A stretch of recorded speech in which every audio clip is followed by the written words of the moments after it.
Okay. Hello. Um, Thank you all for being here. I was really impressed that you all woke up this early in the morning on the last day of the conference. And thank you for the very warm introduction. You think you're tired. Yeah, the last year was really fascinating in a very interesting way. For folks who don't know, I used to be the machine learning ethics lead at Twitter. So that was a fun ride last year. But it's interesting, though, to Julie's point, being on the outside of things. I had traditionally mostly worked in industry. Of course, I had a lot of friends and colleagues and collaborators who weren't at industry jobs. But it is a very special and unique time to be outside of a traditional industry role. There is so much innovation exploding, and it's not just sort of little garage projects, right?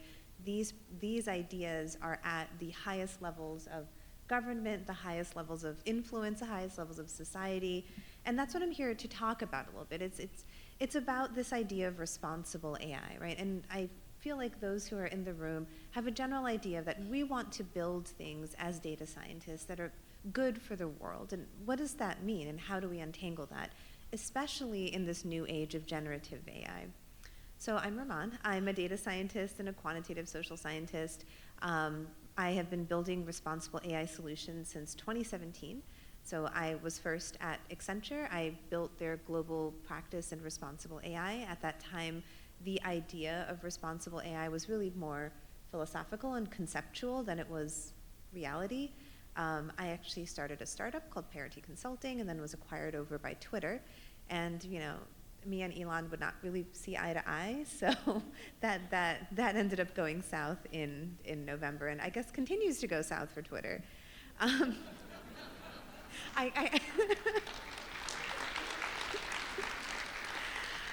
The things that I am really passionate about right now, the things that I'm working on, are algorithmic auditing, policy as it relates to opening up possibilities for third-party auditors, developers, and open source enthusiasts, and also algorithmic accountability. So very specifically, and I'll talk about this later on, is like, how do we cultivate the field of individuals who can be independent of governments, independent of industry, and truly be the voice speaking on behalf of human flourishing and benefit to society? How can we enable third-party independent actors, whether in academia, civil society, or just regular people who are smart and don't want to be beholden to a paycheck from an organization that will tell them what to do? So I do want to start by kind of rewinding the last 5-ish years of responsible AI. And this is sort of my perspective, because that was when I came into the field. Of course, the field predates me being in it, but prior to, most of the research prior to 2017 had been exactly that. It was a lot of research, a lot of really great, thoughtful work put into STS, sociological understandings, and even some early days of quantitative understandings of the concepts of fairness. But when I came in, what I saw was that nobody in industry that was applying and building the technologies really knew how to take any of that research and put it into practice. And I saw that as my mission, and also the mission of the few people who had applied roles like myself. But when I came in 2017, the kinds of questions I was asked was actually kind of disappointing. And again, I came in as with a training in quantitative social science. So for folks here who have similar backgrounds, we are taught to interrogate data based on societal and human needs. And this idea that artificial intelligence was this thing we should worry about philosophically just did not work with my calculus of the world. So at that time, people would sit on these panels and people would be like, oh, so are we heading towards HAL or Terminator? And I'm like, I don't care. How about that? So it actually got to the point where I would start my talks and I would have this one slide and it would say, there are 3 things I don't talk about: Terminator, HAL, and Silicon Valley entrepreneurs saving the world. And ironically, I kid you not, it was a picture of Elon Musk in an Iron Man outfit. It was like I was foretelling my own future. But there was just no point to those conversations, right? And then we quickly moved on to, will X be replaced by AI, right? So will journalists be replaced by AI? Will programmers, will whoever? At that time, it was very interesting because most of the conversation was about blue-collar jobs. factory workers, drivers, et cetera. And it's very fascinating. Just put a pin in that because we're going to come back to it because we're at this conversation again. Finally, through the work of so many brilliant people, people who I am really honored to call my friends, we got the conversation for people to understand that AI bias is societal bias. So if you look at the congressional testimony of folks like Dr. Joy Buolamwini, these people are sitting there saying the important questions are the questions of society and how technology that is built at scale reflects the issues that we have ingrained in our world today. So if we want to make better technology, we have to make a better society. And it took us a while to get there. Finally, a few years ago, we got to this place of saying, well, let's start making solutions, right? Let's start figuring out ways, socio-technical ways, to start bringing in people of various disciplines, of making technical applied solutions for understanding bias and addressing them. And then we started talking about this regulatory ecosystem. What are the kinds of laws that need to be built, right? This noise started finally a few years ago. And then generative AI came. And that was about 6 months ago. And it feels like we have gone full circle all the way back to 2017. So I may have to revive that slide, and I will keep it identically the same, where I'm uninterested in whether or not generative AI is sentient. It's not. Like very simply put, most of us are probably uninterested in whether or not the world is going to end due to an AI that comes alive and kills us. But the things we should be thinking about are whether or not these technologies are being built and scaled in a way that consolidates power even further into the hands of billionaires and multimillionaires, and whether or not it actually makes the world a worse place, even though we are being sold a narrative that it will be net beneficial to human beings. So what's new? First is generative AI has revolutionized the accessibility of AI systems. So I think this conversation goes under-discussed, right? So everybody in this room knows GPT-4 or even 3.5 was not the first iteration of a large language model. So why did it suddenly blow up in November, December of last year? Why is it now taking over? It's actually because of this no-code revolution, this ability for literally anybody to sit and engage in a conversational text-like prompt that enables them to create things. And I also find it really interesting that so much of the hype around generative AI is about large language models, because to the layperson, it is the version of AI that is the most human-like. It's conversational versus image generation, voice generation, which seems more like a tool. So I find that also fascinating, putting my social scientist hat on, that people really, when they are thinking of generative AI, they immediately jump to a large language model, even though there's other forms of generation. People don't latch onto it as much as, quote, as the possibilities of what would be, quote, sentient AI or AI that would be alive. And then third is, thinking through how we address, thinking about this new world of biases, harms, accessibility, and inaccessibility, and how we align that with the culture of data science. This is something that's actually very important to me. As I started off this talk saying, the thing that I'm very passionate about is ensuring that there are smart people that don't feel like they're obligated to have to go get a job at a major corporation and go get a job in government in order to even be part of this conversation. Obviously, I don't think there's anything wrong with getting a job in industry. Some of my really good friends work really hard to make safe and secure systems. However, and even these people will tell you, it is insufficient to only have this auditability and this power to interrogate and critically think about models living in companies or have to be required by law. So what is this ecosystem of governance that needs to be built, and how does that align with the culture of the field that we've chosen to be in? So this talk is really about what's old and what's new, right? So what's old? Biases are not old, are not new, right? These are things we've talked about for a while, and now we're seeing the same headlines all over again. So this is an article from 2022 talking about Lensa carrying gender bias into the future. And one of my favorite articles was an MIT Tech Review by Melissa Hekula, where she used images of herself. She looks Asian. And in the photos that she put in, she was getting progressively, they kept making her progressively more and more nude, even though none of the images she put into the app were her dressed in any sort of a provocative way. Why is that? Because there are many sexualized images of Asian women. Therefore, the model has picked up that in order to, quote, beautify an Asian woman, you make her look more naked. And none of this was what she wanted. Whereas if you are a man and you put your photo in, it makes you look stronger, more warrior-like. And if you're a woman, it makes you look softer and sweeter and more sexualized.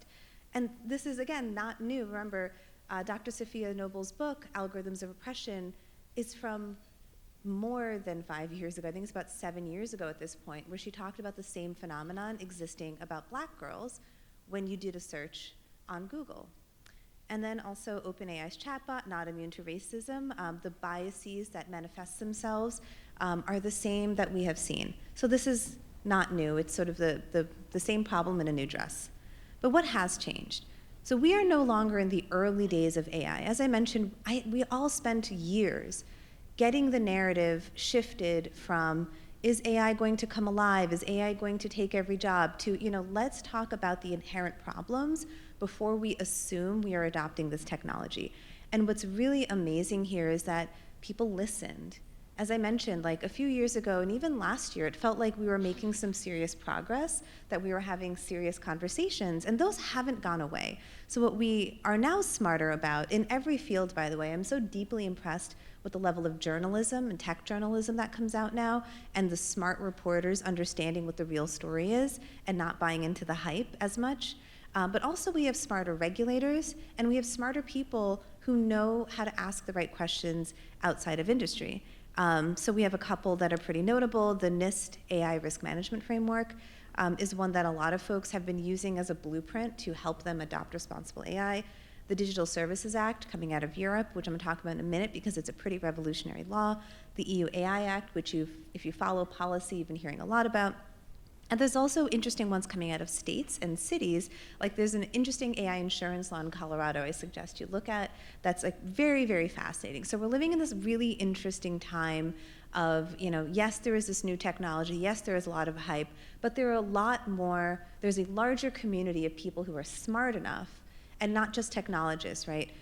Policymakers, journalists, et cetera, a community of people who are smart enough to say, I don't really buy that, tell me more, and I will also hold you accountable if bad things happened. So what's not changed? The culture of data science has not changed. So as I mentioned, I'm actually a data scientist by background. Before I did responsible AI, I taught data science at a boot camp, and I was a practicing data scientist since about 2012.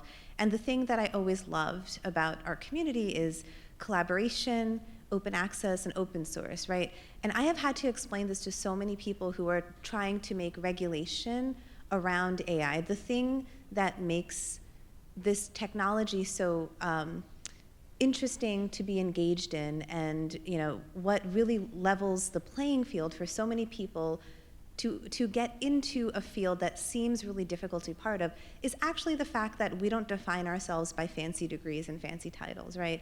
There was no formal data. There were like 2 data science degrees that existed when I became a data scientist. Most of us learned on the job. People were willing to take a risk, take a chance on people with very, very different backgrounds, and also you could find a community of people who would help you learn. Like how many of us have used a tutorial off of YouTube, right? Used code available on Stack Overflow. That is literally in our blood, and that is our community. And what's interesting is I find that when people who don't know this world come in, they say, oh, well, we want to build licensing, or we want to build, we want to have like a Hippocratic oath or something like that. And it's very interesting when people say that, because in a sense, those have to be built that don't create artificial barriers to entry. Because I would definitely say I wouldn't be here today in front of all of you because I was just a political scientist. If I had to go prove myself to some arbitrary licensing board or some sort of arbitrary code review, that's not actually the spirit of what we do. What we do is we think, right? We think and then we put it into code. And I think that's the part that I'm trying to capture and bring in to developing this, the third-party audit world. So why is culture so important? I had a TEDx talk where I talked about this concept of moral outsourcing. And I see this in some communities, and I see that language happening again. It's this way of constructing a sentence about artificial intelligence systems where we give it agency even linguistically. We'll say, AI caused X to happen. AI fired this many people. AI made this decision. And it didn't, right? And there's no other technology that we use this sort of sentence structure for. We won't say, this car hit a person. The car doesn't make a decision. The driver hit the person, right? That's how we construct that sentence. And it's dangerous because, again, like in that sentence, who is being given the responsibility? If I say a car hit a person, then it sounds like the car made a decision and the driver was just sort of sitting there and they're sort of a passive bystander. And we'd all agree that's certainly not true. So when we say things like, an AI fired this many people improperly or illegally, or an AI made a racist decision or a sexist decision, we are removing the responsibility from the people who have built the technology, and that's a term I call moral outsourcing. It's like, there's a longer talk. It's actually based on like sort of philosophical concepts from Hannah Arendt about the banality of evil, this desire to sort of hide behind institutional structures so that when bad things happen, it's kind of nobody's fault. Or another way to put it is it's sort of like the DMV, where it's like a really awful experience, but you can't point to exactly why it's awful, and no singular party made it awful, but it is just in general an awful thing. And this is the concern I have, especially when we try to build accountability into what we're doing. So if we can't figure out why something is bad or who made it bad, then how can we create accountability mechanisms? And building this accountability into practice is something really important that comes culturally. So the thing I worry about, as much as I am appreciative of the people writing laws and making standards, is that somebody who doesn't understand our world will come in with a framework that works maybe in law, or maybe for medicine, or maybe in another field and say, oh, well, clearly this is the framework you have to adopt. And what I often see is there's a misunderstanding across communities. So somebody will come and say, oh, you should have licensing and certification for all data scientists. And then the community will push back and say, absolutely not, we're not gonna go do that. And then people will walk out of that saying, see, engineers don't wanna cooperate. And I'm like, no, you are not understanding why we are saying that, because it is literally antithetical to who we are. If we cannot share our code, if we cannot collaborate, if we can't hire people because they're the best fit and they're people who have proven themselves, and if what I need instead is some arbitrary certification, then that's not in the spirit of how we've built things. And then third is, there are tensions in our community, but there's also benefits, right? So this is why, in my opinion, a Hippocratic Oath for data scientists doesn't work on its own. So if you're unfamiliar with the Hippocratic Oath, it's sort of this thing doctors say, and it's supposed to be honoring the fact that their job is to protect people, right? And sort of an ethical guideline. But this is not a magic spell. When a doctor doesn't speak this and become ethical, the Hippocratic Oath simply reflects what they have been learning for years. And if any of you know doctors or are a doctor, there is a significantly strong culture of indoctrination into how doctors are supposed to do what they do. So in order for a community like ours to have something like an ethical oath, we have to actually build the culture and community that teaches it and enforces it, and not just say, we've written an oath, goodbye, we're good, we're ethical now. So where does that leave us? First, the toys have changed, but the rules have not. Second is algorithmic bias still manifests in the same ways. And third is we need a full ecosystem approach to addressing responsible AI. So I've talked a bit about government, I've talked a bit about industry, and I want to talk a little bit more about independent third parties. So the role of independent third parties is to provide external review and accountability. It's to not be beholden to either a government entity or a corporate entity. And that's critically important, especially as we think of AI as a global creature, right? As a global technology. I think it is sometimes assumed that government speaks for the people. I do not think that is a smart thing to assume. I say this as a political scientist. One cannot always assume that the government represents, unfortunately, the needs of the people who live in that country. And there are also many problems that transcend boundaries and borders. So we actually do need third parties as even a counterbalance to rules like government. So what's government doing? As I mentioned, regulation is here, and this is exciting, and I keep saying this at every talk I give, that I never thought I'd be somebody who would say regulation is exciting.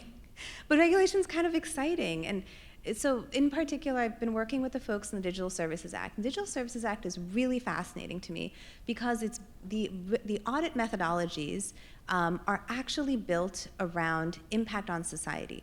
So the biggest companies in the world have to demonstrate with access to code and data, people, vendors, and more, that their technologies are not violating democratic principles and free and fair elections, that they are not adversely impacting mental health or promoting gender-based violence, and also that they're not violating fundamental human rights. There's really not been a law like this before that talks about technological implementation as it relates to these kinds of harms, and also enables people to have auditability access, not just to documentation and interviews, but actually to code and data. So that's the thing that is really exciting to me. And we're starting to see similar movement. So this understanding that the world of technology and the world of socio-technical understanding, are actually one and the same. So what is an algorithmic audit and who is an auditor? That's a really good question. And actually nobody knows. So I will 100% tell you that none of the legislation that's come out, and even the most well-intentioned documentation, will actually say what an audit entails. And that's actually pretty dangerous. So that's one of the gaps I'm trying to fill. I'm focusing on upskilling and training, institutional and access gaps, and in actually helping some of these laws be written better. And this is where we need voices like yours in that room. I know often as a technologist, you're like, I don't want to deal with politics, quote politics. But honestly, like, everything is politics. Every decision you make, everything you build, every person you hire, these are all political decisions. So it is worth understanding what's happening in tech policy, especially right now. So how can you all be engaged? So I'm going to rewind time a little bit to 2021. So my team at Twitter launched the first algorithmic bias bounty. So the algorithmic bias bounty was us opening up one of our machine learning models and creating a competition to say, if you can identify based on some rubric, like we shared our grading rubric, new and novel harms that we missed as a team, you will get a prize. And we were so impressed with the submissions that came in. The thing that impressed me the most was actually the breadth of skill set people brought to the table. So our first prize winner essentially made his own style GAN filter, which was very fascinating. I mean, clearly required very deep machine learning knowledge, super smart person. But one of our prizes was actually somebody who had no data science experience at all, didn't code, so a citizen data scientist. And what this person did was very clever. They put pixels, so this was our image crop algorithm, so this was the testing our model that would auto-crop images on Twitter, which my team had already done a bias assessment for. We recognized and understood that by only doing it on perceived gender and race, it's limited, so we created this competition. What this person did was demonstrate that they could actually hack the image crop algorithm by simply dropping a pixel, a colored pixel, into the right place. So this person literally went into like MS Paint, dropped a pixel somewhere, and would post it on Twitter and see how it would crop. Like, how creative, right? And this is exactly, these are the people that I want in the room. I want that kind of thinking, don't we all? So we learned a lot with the bias bounty. Overwhelmingly, people loved it. We learned a lot. And it set a precedent, right? It set a precedent for transparency. So during/after we all got fired from Twitter, a couple of folks and I established the first nonprofit dedicated to algorithmic bias bounties. So last year at the security conference called CAMLIS, we launched a bias bounty. It was very specifically around creating lower bias models, so it was meant for programmers. And this is the stuff I talked about in that's me testifying to Congress a few weeks ago. It's like a bunch of dudes in black suits, and then here I am. And these are the things I argued for. So first, support for AI model access to enable independent research and audit. And again, Europe has that. We don't have that. Second is investment in legal protections for independent red teaming and ethical hacking. So getting at the competitions I was just talking about in the previous slide, those are fun and those are educational. But my passion here is what I call structured public feedback, is how do we get input from people who have all sorts of lived experiences, who are smart in many different ways that we couldn't even define. And again, I still keep thinking about that person who just dropped a bunch of pixels into photos, and you didn't need a fancy a machine learning PhD to go do that. So how do we build institutions and mechanisms that these people can thrive and also protect them legally? Third is developing some sort of an oversight body in the US government. And then fourth is participating in global governance, right? So the concept of AI and its impacts is not just a US problem or an EU problem, it's a global problem. And this leads to the big thing I'm working on right now and the thing that takes up so much of my time. So the largest hacker conference in the world is called DEF CON. It is in literally a month. A month from today is, I think, the last day of DEF CON. And then I will disappear into a hole for a little bit because it's a not insignificant amount of work. But we have, when I say we, it's my partners on this are Sven Cattell, who started AI Village, Austin Carson, who runs a nonprofit called Seed AI, and myself, and my co-founder of Humane Intelligence, Yuta Williams, have been organizing this mass hacking event, basically. So we are working with every single large language model provider. So, everybody from OpenAI to Meta to Anthropic, and even to smaller companies like Cohere, they're all in this room. And we are designing an independent test of their system. It's, if you're familiar with hacking competitions, it's structured as a capture the flag, which is pretty much like a giant Jeopardy board. You can think about it that way. And we are opening doors for anybody who's at DEF CON to come in and get 50 minutes to hack at the system. And this is unprecedented, right? This actually sets a precedent for inclusivity in how we're constructing these challenges. So red teaming exists. So red teaming is a practice of bringing in third-party experts to audit a system and identify flaws. But generally, these are owned by companies. They bring in the people that they think are the right people, and all of this happens usually under NDA. I will say OpenAI's red teaming was unique in the sense that they did not make people sign non-disclosure agreements. So a lot of the people who participated and actually wrote about their experience, and in general was positive. But the thing is, this is, again, technologists supporting technologists. What about other people? Because if we are talking about societal harm and societal biases, we're not just talking about finding code vulnerabilities. This is not about a bug in software, right? This is actually about harms that manifest to people, and the best way to identify it is by people who have that lived experience in that room. And I think all of us can attest to this, and I certainly can. My team at Twitter was small. Right? I had about 18 people when we got fired. And as inclusive as we wanted to be, I knew that even to be in the running to interview for a team like mine, you already had an immense amount of privilege. I'll also add that when we did the bias bounty, we had more international submissions than we did domestic submissions. And that's one thing I could not really do at Twitter. Twitter was primarily a US company. We could hire people in the UK, and that was kind of it. So I couldn't ever engage with a smart programmer from Singapore, for example. And with the bias bounty program we did in the fall, our second, actually all of our winners, our second and third place winners were international, and one of them was from Singapore.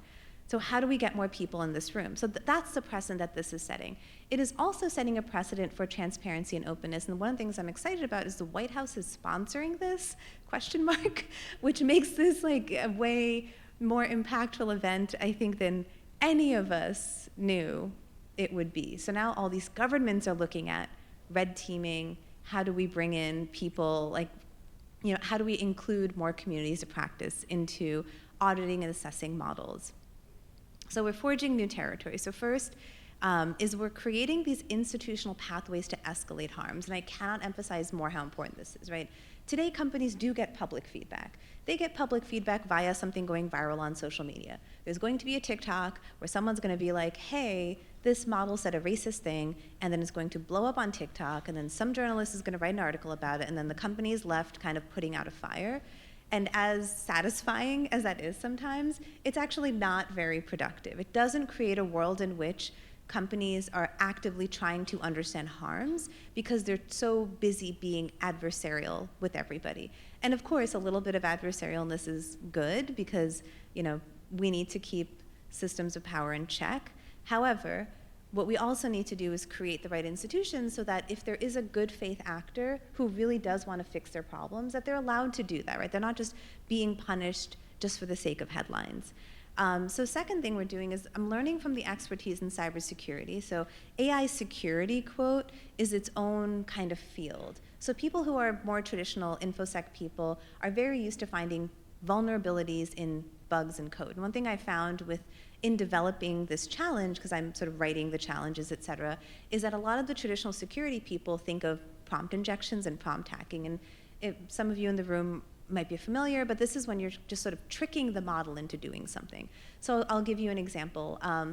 All of these large language models have a lot of security built into them. So you can't get it overtly to say things that are extremely racist or extremely biased.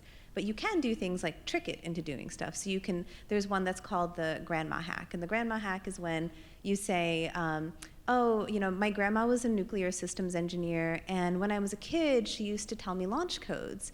And I really miss her. Can you pretend to be my grandma and do this for me? And it works.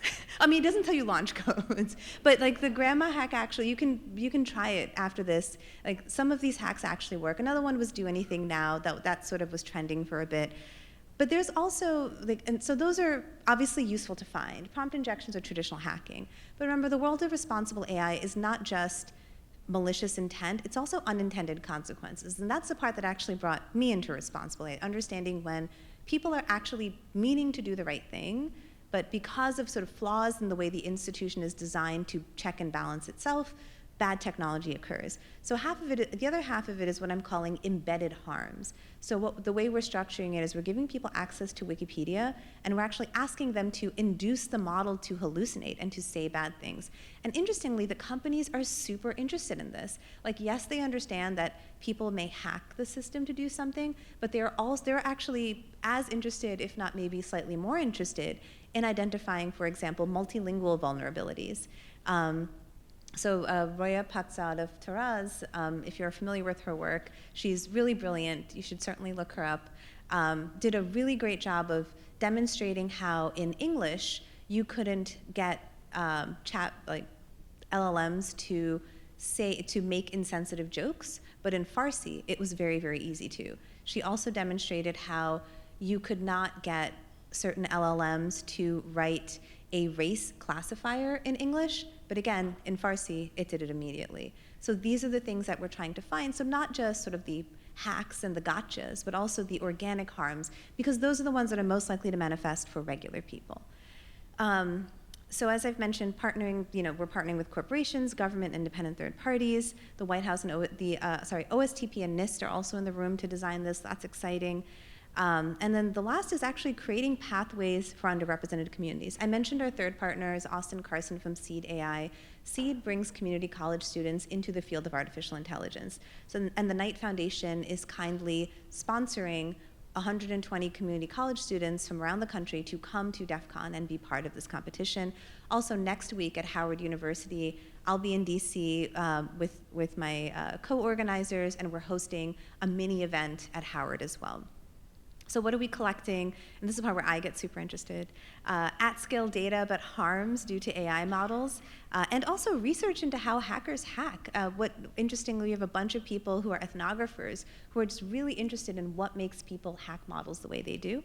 And then also what happens after. So we're trying to create a space for third-party auditors and ethical hackers to be free of institutional affiliations in order to participate and create a more inclusive space. So in conclusion, how do you build responsible AI in the age of generative AI? So to kind of recap, algorithmic auditing is a, quote, new field in data science, but actually I don't find it to be a new field at all, and it kind of goes back to our roots. As I mentioned, data scientists, in my opinion, are the thinkers. We are not just meant to execute code blindly, we are actually supposed to think. And so much of what we do it happens in our heads, and it happens prior to writing any code. We construct experiments, we think about data, we think about how data is collected, and then we actually go into building a thing. And algorithmic auditing is simply that. It's assessing the appropriateness of the tools and whether or not they perform the task at hand. So whether it's a mathematical understanding of a model's limitation, whether it's figuring out the best interventions and best practices, or understanding how something is measured and assessed, and if it is operationalized appropriately, that's all what data scientists have been doing anyway, and now we do it differently and call it auditing. And also by going back to first principles, right? So data science has always been about problem solving. Our problems have not been build a product, but our problem has always been build a product that benefits society, or build a product that is for the community that you are building it for. And I think sometimes that gets lost. There is and again, in this world of a lot of tech hype, there is this techno-optimism that becomes techno-solutionism. And what I often see is things get built, and then we assume that we have to reconstruct humanity around it. And we see this with things like self-driving cars, et cetera, where the answer isn't we make better self-driving cars or we don't have self-driving cars. Somehow the answer becomes we need to rebuild cities and everybody needs to be walking around differently, which to me, again, as somebody whose roots are in more social science, doesn't make sense. I would never think of constructing the world around a technology. You construct technology around a world. And also, importantly, we determine this optimized outcome empirically through both qualitative and quantitative data. So this is not just, we're using the numbers and we're assuming it blindly. It's actually we understand how it works in practice. So we have the smartest technical minds in the room, but they're not always enough.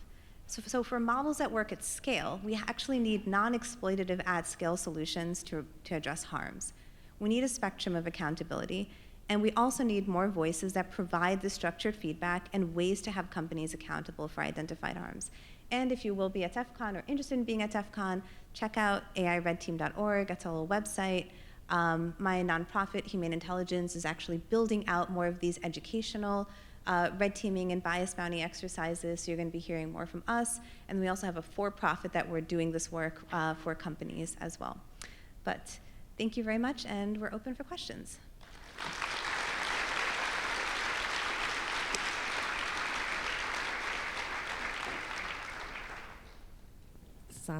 Thank you so much for this talk. We already have questions.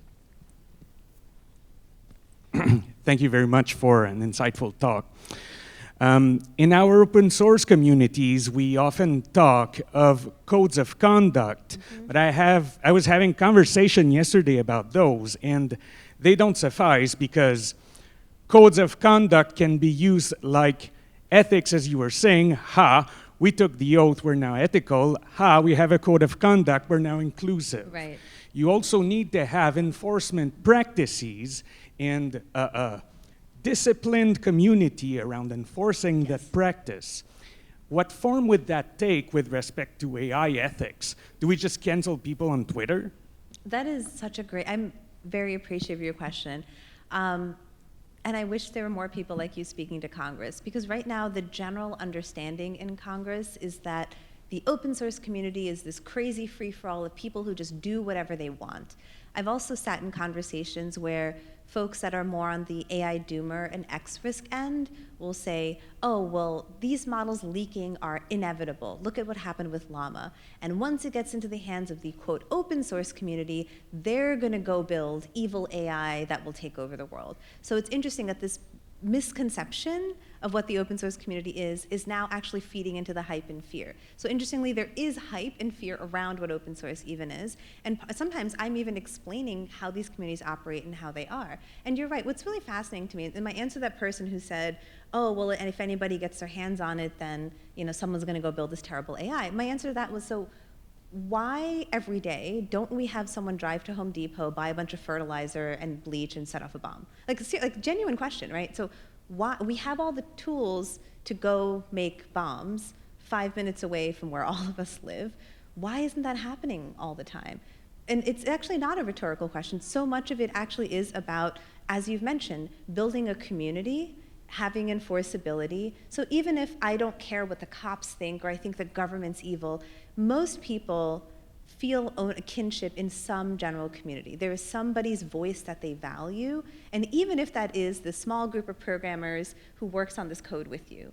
And that's where your enforcement mechanism lies. And again, this goes back to like why you need to cultivate independent groups and third parties, because plenty of people don't care what companies say, and plenty of people don't care what the government says. But there's somebody that they care about. So I've been talking about this as well, and I know there's some smart folks at the Linux Foundation I've been talking to about this, because they've done a really great job, and nothing's perfect, but they've done a good job of trying to capture and cultivate that. And the thing is, a lot of it's like, people move to sticks really quickly, like we need to regulate, right? So it goes from no regulation to everybody needs to get punished. But then they forget there's this middle world of public accountability that's a little bit more structured, community-based accountability. So you're right, for every code of conduct, you actually need to have clear methods of escalation and clear decision-making that's made transparent. You actually need this enforced not just by people in power, but by people at large in the community. And it's not an impossible thing. So years ago when I would talk to clients, and especially the heads of data science and AI about responsible AI, and they'd, oh yeah, all this stuff is nice, but like engineers don't want to do that ethics stuff. And they're like, engineers don't really have like codes of things. I'm like, you do though, right? So what happens if somebody gives you code that's not properly indented? The code runs, the code is efficient, but it's not indented. You would actually judge that person as a bad programmer, wouldn't you? You would say you've not actually built readable code.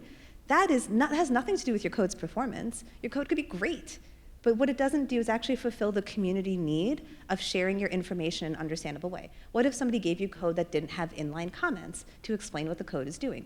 This is all codes of conduct being enforced. It's very fascinating, but we don't think about it that way because it's just, quote, what a data scientist does or what a programmer does. And that's what I'm trying to get at. It's like, this is fun and it's interesting to be involved in the work of making beneficial products. But thank you, that's such a great question. And one of the things that I am actually trying to demystify in some of these rooms that are not people who understand open source communities.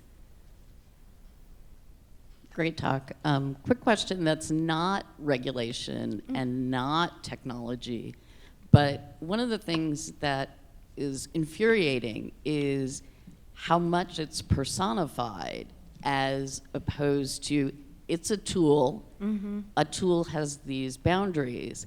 Is there anybody doing work or research on how to do like a PR thing to really get that information out in more of a social science type way?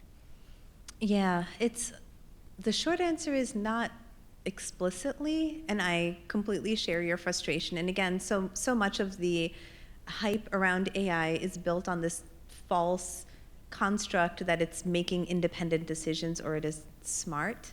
And again, what I said earlier about like this is why people latch on to large language models as opposed to saying photo generation is going to become sentient. Like they think that talking and conversing in a human-like manner, which is just a performance, is it being alive. It's really hard to dispel that myth. I'm going to be honest. Like most people, the first time they interact with something like ChatGPT, the first thing is to be scared. I would say here's the best way I think to go about it. I think we have had too many movies, too many TV shows, and too many books that specifically focus on A, dystopian narratives, and B, like AI that comes alive. And I think to be fair to the layperson, this is the only story about AI that they know. So when they hear this term AI and they see these movies about AI, they don't understand that they're two totally different things, right? If I make a movie about a car and there's a physical car, they're not two totally different things. So that is, I think, the thing that needs to be fixed. So one sort of clever answer to your question would be, how can we create more media that has a more realistic understanding of AI? And actually, I see a lot of that in Afrofuturism. I see that a lot in things that are written by non-majority groups to think more about, society. Like I've just been digging into like N.K. Jemisin a lot lately. Of course, the Queen, Ursula Le Guin, like people who actually understand the future and technology as the future of humanity as mediated by technology versus the sort of AI comes alive and wakes up and does things. So I think that's really the only way to get at it, because this isn't like a fact-based convincing. This is an emotional convincing.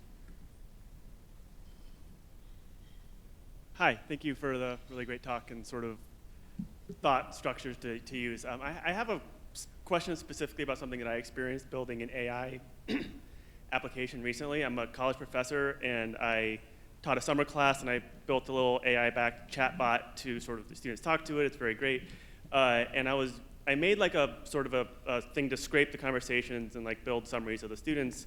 And the first time I made the prompt, it sort of was interpreted, the bot interpreted it trying to assess the students. And it had all sorts of biases show up that I could sort of see automatically. And for me, it's just like, oh, whoops, like fix the prompt and get that answer back. and sort of clean that up. But then it's kind of this feeling like, okay, I made this thing, I put it open source because that's what I do, and I know that a lot of people who would want to use a bot like this will go straight towards like trying to make these kind of assessment things, and it's just kind of I'm curious about how I should think about the sort of unintended consequences of things that I built, especially considering that like I'm already operating at like 150% effort, so like I don't really have like.